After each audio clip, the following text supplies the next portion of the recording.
Today has been a painful day. The attack by the shooter was because he was against Jews, but the attack was really against all of us. And until we all feel each other's pain, we have not grown to where we should as a country.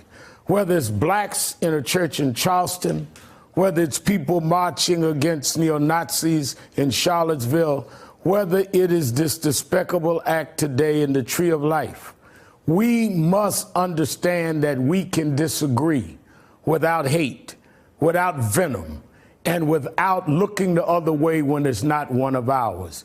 We should all mourn tonight for the 11 families that have lost a loved one.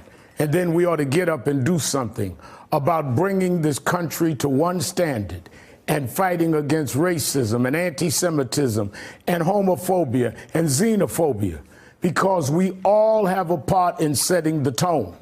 We can't just look at one or two people and talk about how crazed they are. If we are creating a climate where people that are crazed feel that they can go forward and do what was done today.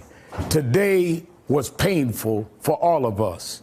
We must be big enough to take that pain and use it to water our seeds of growth, where we can become a nation that can debate without debasing others, and where we become a nation where the tone from the top in the White House to your house and my house is saying that we all must have one nation under God, indivisible, with liberty and justice for all.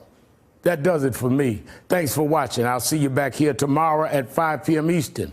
Now the news continues with Alex Witt.